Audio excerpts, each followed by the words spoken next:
우리 3월 마지막 주일에 하나님이 주시는 말씀은요, 누가복음 10장 38절부터 42절까지 말씀입니다. 누가복음 10장 38절부터 42절까지 말씀입니다. 우리 말씀의 뜻을 생각하면서 1년 중에 은혜가 되기를 바랍니다. 같이 한번 읽겠습니다. 그들이 길 갈 때에 예수께서 큰 마을에 들어가시매 마르다라 이름하는 한 여자가 자기 집으로 영접하더라. 그에게 마리아라 하는 동생이 있어 주의 발치에 앉아 그의 말씀을 듣더니 마르다는 준비하는 일이 많아 마음이 분주한지라. 예수께 나아가 이르되 주여 내 동생이 나 혼자 일하게 두는 것을 생각하지 아니하시나이까. 그를 명하사 나를 도와주라 하소서. 주께서 대답하여 이르시되 마르다야 마르다야 내가 많은 일로 염려하고 근심하나 몇 가지만 하든지 혹은 한 가지만이라도 족하니라. 마리아는 이 좋은 편을 택하였으니 빼앗기지 아니하리라 하시니라. 아멘. 제가 얼마 전에 우리 집사님 한 분이 선물을 해준 책을 잠깐 읽었습니다. 그 책에 보니까 사람을 몇 가지 유형의 새에다가 비유를 해 놓았더라고요. 사람은 4가지 유형 중에 한 가지 새의 모습을 닮았다라는 것이 그 책의 내용입니다. 어떤 사람은 독수리를 닮았답니다. 항상 높이 올라가서 모든 사물을 쳐다보고 내려다보려고 하는 리더격인 사람이죠. 어떤 사람은 올빼미를 닮았답니다. 늘 연구하고 밤새 또 주로 밤에 일을 하거나 혼자 있는 것을 좋아하는 유형입니다. 연구자 유형이라고 할 수 있겠죠. 또 어떤 사람은 비둘기입니다. 늘 평화를 추구하고 모이는 것을 좋아하고 화평을 원하는 유형입니다. 그리고 4번째는 앵무새 같은 사람이 있습니다. 늘 조잘조잘 하면서 스트레스를 풉니다. 이런 독특한 특성들이 사람에게는 다 있다. 서로 이해하고 장점을 받아들여야 하는 것이 인간이다라는 것이 책의 주요 내용이었습니다. 하나님은 새들도 각양 독특하게 다양하게 만드셔서 조화롭게 하셨지만 사람도 그렇습니다. 각양 다른 모양으로 각양 다른 유형으로 하나님이 사람을 만드셨지만 사람은 하나님의 형상을 닮은 사람으로서 서로 다른 것이지 틀린 것이 아닌 존재로 만드셔서 화목하게 조화롭게 하신 것이 바로 하나님의 선택이고 작품입니다. 오늘 우리는 본문에서 각각 다른 2명의 사람을 만납니다. 한 사람은 언니인 마르다고요. 한 사람은 동생인 마리아입니다. 이 2 자매는 너무나 다른 유형의 사람이지만 각자 예수님을 만나서 변화되어지는 이야기들이 본문에 기록이 되어 있습니다. 한 사람씩 한번 살펴보면서 하나님이 주시는 메시지를 받기를 바랍니다. 첫 번째 사람은요, 마르다입니다. 마르다는 언니인데요, 굉장히 열정적인 사람이라고 저는 표현하고 싶습니다.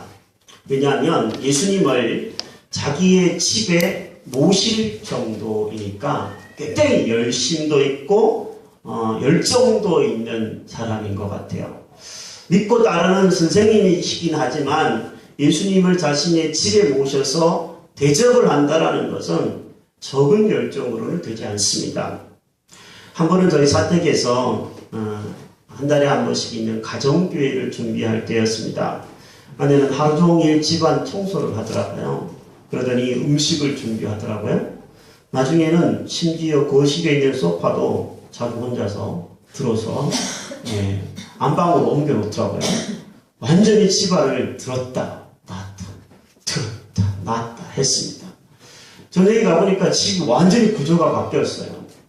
그러더니 급기야 그날 지나고 아내는 몸살을 앓고 말았습니다.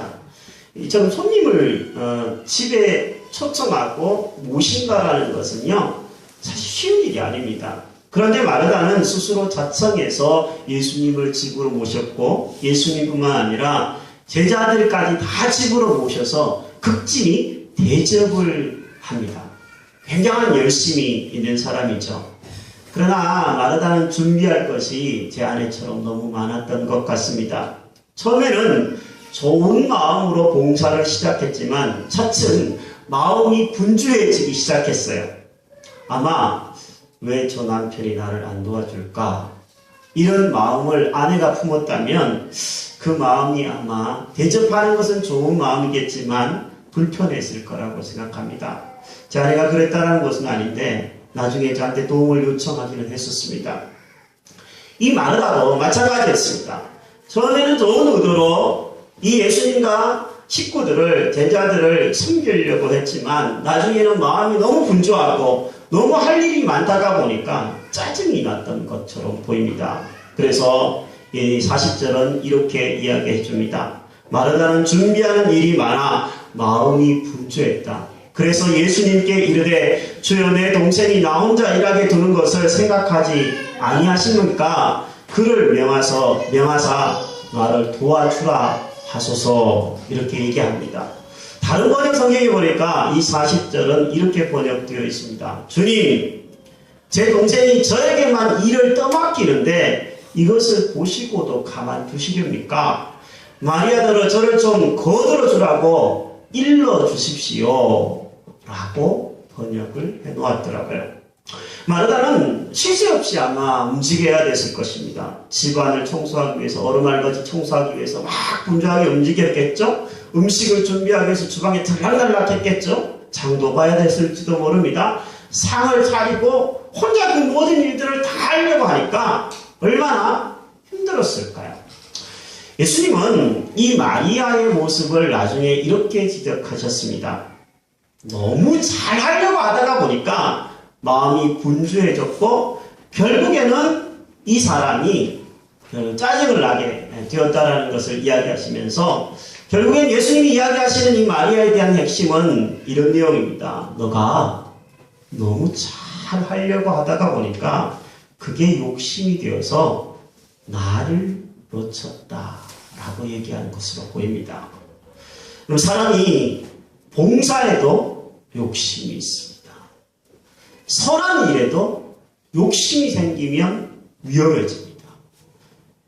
제자훈련을 하다가 보니까 기도에도 욕심이 생기는 사람들이 있는 것을 봅니다. 우리 성도인들이 그런 것이 아니라 성경에 있는 바리새인들 이야기인데요. 기도한다는 것이 얼마나 영적이고 좋은 것입니까? 그런데 바리새인들은 자기가 기도를 많이 하고 잘한다고 생각해서 사람들이 많이 지나가는 길거리에서 손을 들고 기도하기도 했었습니다. 기도처럼 좋은 것이 오염될 수도 있다는 이야기입니다. 마리아처럼 봉사도 너무 욕심이 지나치면 본질인 예수님을 놓친 채 그냥 봉사에만 몰두해서 이걸 잘해서 칭찬받아야지 이렇게 될 수 있다라는 것이 바로 이 마리아에 대한 예수님의 지적입니다. 저는 우리 희망의 교회에 대해서 늘 청소를 참 잘하는 교회라고 생각한다고 몇 번 말씀드린 적이 있습니다. 항상 교회당이 깔끔하죠. 몇몇 집사님들이 교회당 안팎을 쓸고 닦고 치우기 때문에 가능한 일입니다. 얼마 전에는 주방에 하수구가 막혀서 설거지하는 것이 굉장히 힘들었었습니다. 그런데 두 분 집사님께서 밤늦게까지 하수구를 다 뜯어내고 그 안에 있는 오물들 다 치우고 잘 연장도 없는데 뚝딱거리면서 하수구 공사를 했습니다. 사람 부르면 못 든다고 그걸 뜯어내가 옆에서 막 이렇게 뚝딱뚝딱거리면서 밤늦은 시간까지 봉사해서 주의 교회가 참 평안한 가운데 설거지를 지금 할 수가 있어서 정말 감사합니다. 또 저는 우리 희망의 교회의 성도님들이 함께 모여서 점심에 식사를 하는데 밥을 먹을 때마다 참 보기가 너무 좋습니다. 요즘에는 다들 바빠서 한 집에 살면서도 같이 식구들끼리 밥을 먹을 수 있는 시간들은 많지 않습니다. 자녀들은 다 학원으로 가고 어른들은 직장과 일터로 나가다가 보니까 같이 밥 먹으면서 교제하는 것이 참 드문데 통계에 보니까 그런 이야기가 있더라고요. 밥상머리에서 같이 밥을 부모와 자녀가 먹는 아이들은 정서적으로도 건강하다고 밝혔더라고요. 저는 신앙에서도 마찬가지라고 생각하고 늘 점심때 국수가 아닌 밥을 먹자고 주장하는 편인데 밥을 먹자고 그래서 목사가 얘기해서 그런지 몰라도 성도님들이 수고를 많이 하시는 것을 봅니다. 밥을 먹기 위해서는 토요일날 장을 봐야죠. 그리고 음식을 준비해야 합니다. 주일날도 좀 일찍 와서요. 밥을 먹을 준비를 해놔야 돼요. 그래야 맛있게 밥을 먹을 수 있습니다. 밥을 먹으면서 우리는 때로는 내 입맛에 좀 싱거울 수도 있고 짤 수도 있을 것입니다. 하지만 그분들의 봉사를 생각한다면 감사한 마음으로 먹어야 할 줄로 압니다. 그 외에도 주일학교 교사로 아침 일찍 나와서 섬기는 성도님들도 계시고요. 찬양팀원으로 또 컴퓨터나 사진이나 영상으로 안내로 봉사하시는 분들은 남들보다 일찍 와서 기도하면서 섬깁니다. 이분들의 섬김이 있기 때문에 주의 교회는 지금도 잘하고 있는 줄로 믿습니다. 생각해보면 참 감사한 일이죠. 이렇게 봉사하는 사람들의 열심 때문에 주의 교회는 계속해서 성장하고 잘하고 있습니다. 하지만 여러분이 만약에 봉사하는 사람이라면 교회에서뿐만 아니라 사회에서도 마찬가지인데요. 누군가를 섬기는 위치에 있는 사람들이라면 결코 잊지 말아야 될 것이 있습니다.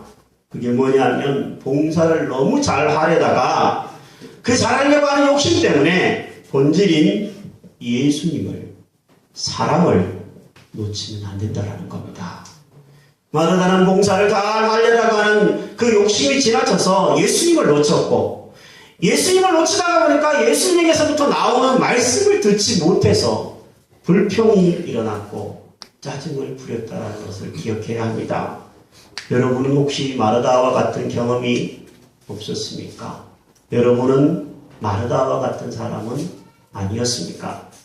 주를 위해 봉사하는 여러분들, 특히 찬양 팀원들, 또 교사들, 주방에서 봉사하시는 분들, 안내위원, 차량 봉사하시는 분들, 특히 유념하셔서 들으셨으면 좋겠습니다. 봉사하는 것 좋은 것입니다. 하지만 예배에서 말씀을 먼저 듣고 주님과 기도로 먼저 교제하는 것을 놓쳐서는 안 될 줄로 압니다. 주일날 교회에 와서 안내를 써야 되는데 기도하지 않고 안내를 쓴다면 어떻게 되겠습니까? 주일날 찬양을 섬겨야 되는데 와서 먼저 기도로 내 마음이 준비되지 않고 찬양으로 섬긴다면 그게 무슨 노래지 찬양이 될 수 있겠습니까? 내가 먼저 봉사를 하기 위해서는 하나님 앞에서 은혜 받는 일에 힘써야 될 줄로 압니다. 교회에 와서 먼저 기도하십시오. 그리고 교회 오자마자 예배에서 말씀을 잘 듣도록 말씀을 들을 때는 특히 집중하셔서 들으셨으면 좋겠습니다. 그럴 때 여러분이 짜증이 아니라 억지로가 아니라 감사함으로 섬기고 봉사하게 될 줄로 믿습니다. 마리아처럼 봉사를 하다가요 마음이 분주해지고 불평이 일어난다면 잠시 봉사를 쉬는 것도 저는 괜찮다고 생각합니다. 아무리 교회에서 할 일이 있다고 그럴지라도 잠깐 쉬십시오. 감사가 되살아날 때까지 쉬는 게 좋습니다. 하지만 봉사를 쉰다고 해서 하나님의 말씀을 듣는 것까지 쉬어버린다면 그 사람은 죽어가는 것입니다. 그러지는 말아야 할 줄로 압니다. 주의 말씀으로 은혜를 회복하여 다시금 감사함으로 봉사할 수 있는 사람들 저와 여러분들이 될 수 있기를 바랍니다. 우리 주님이 누구십니까? 우리 주님은요 시편에 보니까 이런 분이십니다. 여호와여 주께서 나를 살펴보셨으므로 나를 아시나이다. 주께서 내가 앉고 일어섬을 아시고 멀리서도 나의 생각을 밝히 아시오며 나의 모든 길과 내가 눕는 것을 살펴보셨으므로 나의 모든 행위를 익히 아시오니 여호와여 내 혀의 말을 알지 못하시는 것이 하나도 없으시리이다 말씀했습니다. 주님은 여러분들을 아십니다. 여러분들이 남모르게 아침에 일찍 일어나는 거, 아침에 일찍 일어나서 교회에 와서 봉사하는 거, 기도하는 거, 여러분들이 남몰래 선행하는 것, 남 섬기는 것 알고 계십니다. 때로는 누군가가 잘 몰라줄 수도 있어요. 교회의 지도자가 몰라줄 수도 있고요. 또 다른 사람들이 안 보는 것처럼 인정해주지 않는 것처럼 생각해서 마음이 좀 섭섭한 마음이 들 때도 있습니다. 그게 사람입니다. 하지만 여러분, 주님은 아십니다. 주님이 아시면 되는 건 아닙니까? 주님은 일한 대로 갚으시는 하나님이시니 그분이 봉사하시는 모든 분들에게 좋은 것으로 갚으실 줄로 믿습니다. 저는 그렇게 기도하며 그렇게 여러분을 축복하고 싶습니다. 두 번째로 살펴볼 사람은 마리아입니다. 이 마리아는요, 마르다와는 전혀 다른 성향의 사람입니다. 마르다가 열정적인 사람이었다면 마르다는 아주 조용한 사람이었던 것 같습니다. 조용히 예수님의 발치에 앉아서 말씀을 경청합니다. 어떤 분은 마르다는 힘써 봉사하는데 마리아는 앉아서 놀았다고 생각하는 사람이 있어요. 그건 아닙니다. 왜 아니라고 얘기할 수 있냐면, 만약에 마르다가 열심히 봉사하는데도 불구하고 마리아가 속된 말로 뺀질거리면서 앉아있기만 했다면 예수님이 마리아를 칭찬하실 리는 없을 것입니다. 그런데 본문에 보면 예수님은 마리아를 칭찬하세요. 뭐라고 칭찬하시냐면, 마리아 이 사람은 좋은 편을 선택했으니 빼앗기지 않을 것이다. 좋은 것을 선택했다. 이렇게 칭찬하셨습니다. 왜 예수님이 마리아를 칭찬하셨을까요? 오늘 본문에 39절인가요? 예수님이 이렇게 말씀하셨습니다. 그에게 마리아라 하는 동생이 있어 주의 발치에 앉아서 그의 말씀을 들었다. 본문은 이렇게 얘기하는데 어떤 목사님이 이 부분을 이렇게 번역을 했더라고요. 참 좋은 번역, 적절한 번역이라고 생각하는데요. 그에게 마리아라고 하는 동생이 있어 주의 발치에도 앉아 그의 말씀을 듣더니, 이게 정확한 번역이라고 얘기를 했어요. 도자를 하나 붙였어요. 그 말은 뭔 말이냐면, 마리아도 주님을 대접하는데 함께 있었다는 얘기입니다. 주님을 대접할 때 마리아는 놀다가 왔던 것이 아니라는 거예요. 평소 주님이 이 집에 들어와서 주님을 대접해야 될 때 언니와 함께 봉사하다가 언니는 계속 봉사에 너무 녹슬 잃고 정신이 분주해져 버렸지만, 동생인 마리아는 처음에는 봉사를 시작했지만 나중에 예수님의 발치에서 말씀 듣는 일을 더 중요하게 여기고 그것을 선택했다라는 얘기입니다. 저는 이 번역이 맞다고 생각합니다. 그래서 예수님이 칭찬을 하셨다고 생각해요. 마리아는 알았던 것 같아요. 예수님의 말씀을 배우는 것, 그리고 그 말씀을 잘 듣고 예수님의 뜻대로 살아가는 제자가 되는 것이 예수님을 위해 봉사하다가 지치는 것보다 더 중요하다는 것을 알았습니다. 저는 교회를 세우고 개척 초기부터 지금까지 우리 성도님들과 함께 저희를 예배 드리는 것도 참 중요하지만 말씀을 교육하고 또 제자 훈련을 하는 이 말씀을 배우는 사역에 최우선 순위를 두면서 지금까지 살펴왔습니다. 저는 이번에 5기 제자훈련생들에게 이런 질문을 하고 있어요. 하루에 30분 하나님과 교제하는 것을 정기적으로 하자. 하루 30분. 어찌 보면은 길지 않은 시간이에요. 그런데 이 30분을 하나님과 교제하는 일을 위해서 쓸 수만 있다면 그 사람의 믿음은 놀랍게 변화될 수 있다는 것이 제 믿음입니다. 빌리 선데이라고 하는 아주 유명한 전도자가 있었습니다. 이 사람은요, 원래 야구 선수였다가 예수님을 믿게 된 사람, 전도자가 된 사람입니다. 믿음 생활의 초기에 신앙의 한 선배가 빌리 선데이에게 이렇게 이야기를 했다고 합니다. 나는 그대가 3가지 간단한 규칙을 지켰으면 좋겠어. 만약에 이 규칙을 지킨다면 그대는 결코 신앙이 퇴보하지는 않을 것이요. 하루에 15분 동안 하나님께서 말씀하시는 것에 귀를 기울이시오. 그리고 하루에 15분 동안 하나님께 말하시오. 그리고 하루에 15분 동안 다른 사람에게 하나님에 대해서 말하도록 힘쓰시오. 이렇게 신앙의 선배가 빌리 선대에게 도전했습니다. 빌리 선대는 그 말에 참 깊은 감동을 받고요. 그때부터 자기의 삶의 그 우선순위를 이 세 가지에 두기 시작했어요. 하루의 첫 시간을 하나님께 드리고 말씀을 읽기 시작했습니다. 15분이에요. 편지를 읽고 신문을 읽고 텔레비전을 보는 것보다 성경을 먼저 보았다라는 거예요. 그리고 15분 동안 기도하는 일, 하나님 앞에 말하는 일들에 힘썼습니다. 그리고 또한 15분 동안은 사람들에게 하나님에 대해서 이야기하기 시작했대요.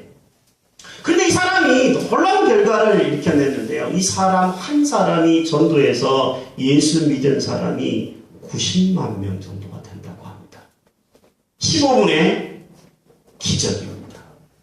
요즘에 무슨 세바시라고 하는 그 강좌가 있는데 15분 동안 강의를 하더라고요. 설교도 15분 해야 될지 모르겠는데 15분 동안의 그 메시지가 아주 임팩트하게 들어와서 강좌를 여는 그런 프로그램도 있는 것으로 알고 있습니다.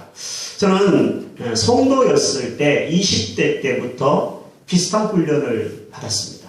신앙의 선배들이 매일 하나님과 교제하는 것이 아주 중요하다고 가르쳐 주었습니다. 소위 말해서 경건의 시간, 큐티하는 법들을 배웠습니다.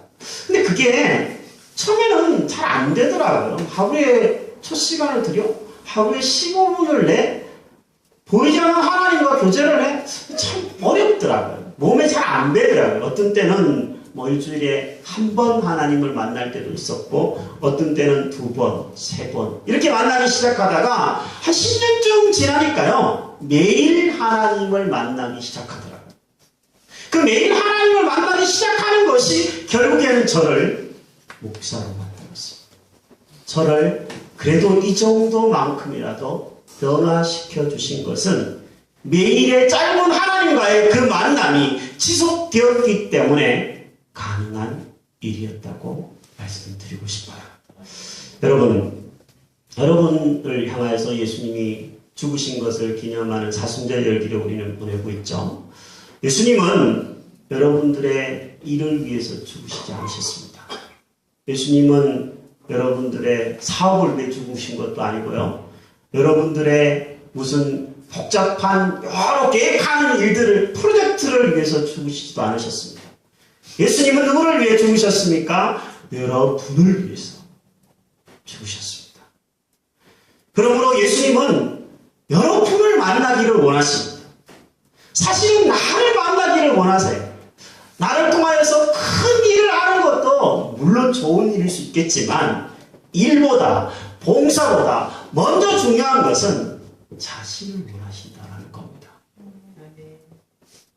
여러분 이제 결혼한 부부가 있어요. 어제 결혼했는데 따끔따끔합니다. 근데 두 사람이 남편은 아내를 사랑한답시고 바깥에서 막 열심히 돈을 버는 거예요. 열심히 돈을 벌다가 아내와 같이 시간을 보낼 수도 없을 정도로 바빠졌다고 생각해 보십시오. 아내가 좋아할까요? 좋아하지 않습니다. 그걸 좋아할 수 있는 아내가 어디 있겠습니까? 돈만 벌어주면 돼. 이런 건 한 50대 지나야지 하는 말이잖아요. 50대 분들은 웃죠. 돈만 벌어주면 돼.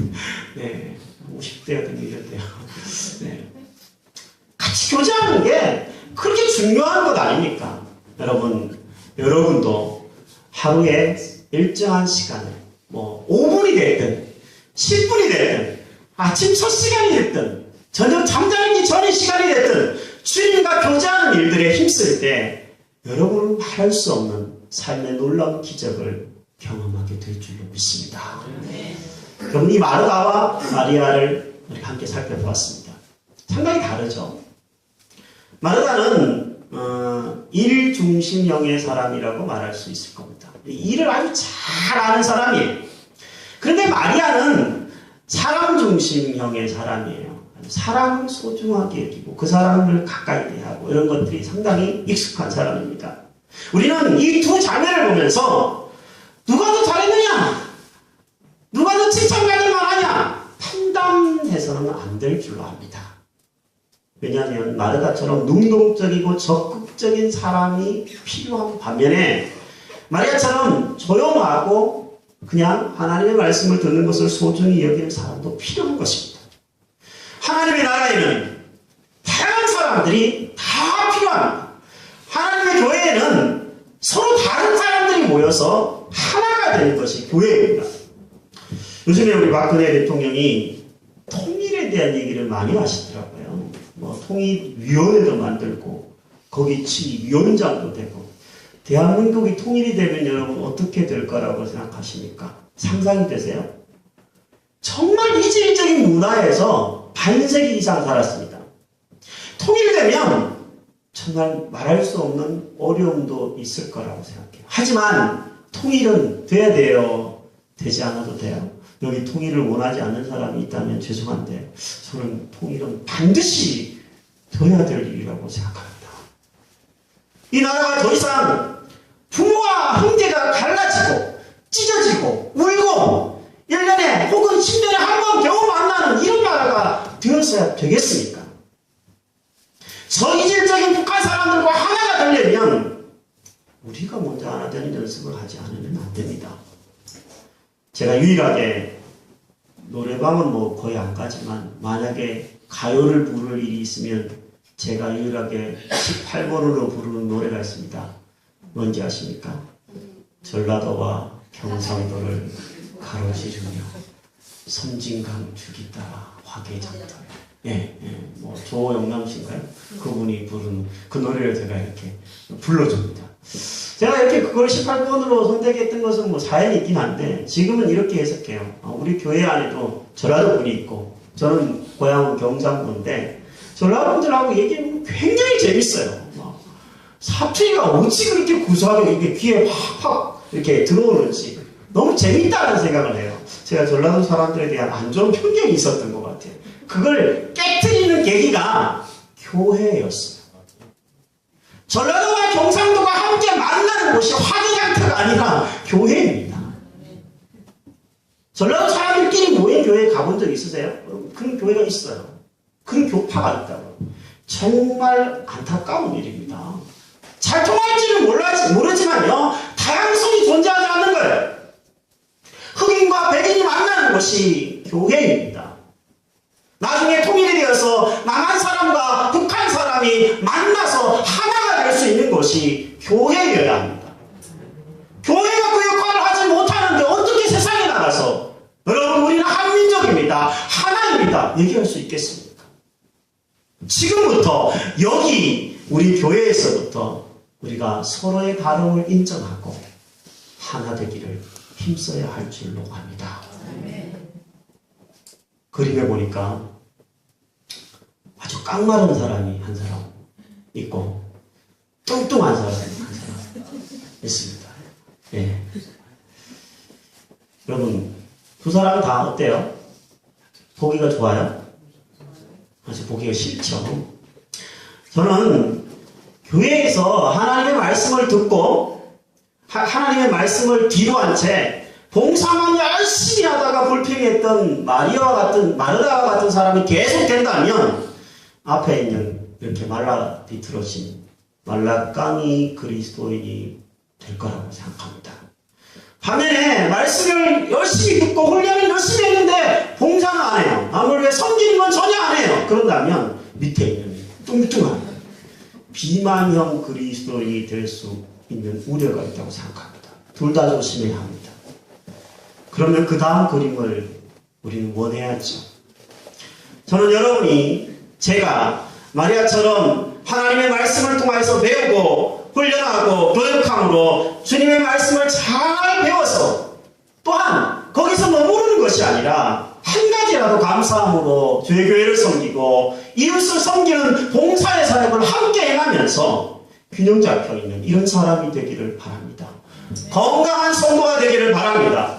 우리 교회가 건강한 교회가 되기를 바랍니다. 누가 뭐라 그래도 이 안에서 서로의 다름을 인정하고 통일을 이루고 하나됨을 이루는 하나님이 기뻐하시는 교회가 되기를 바랍니다. 저와 여러분이 이런 교회를 만들어가고 이런 성도가 될 수 있기를 주의 이름으로 축복합니다. 우리 함께 한번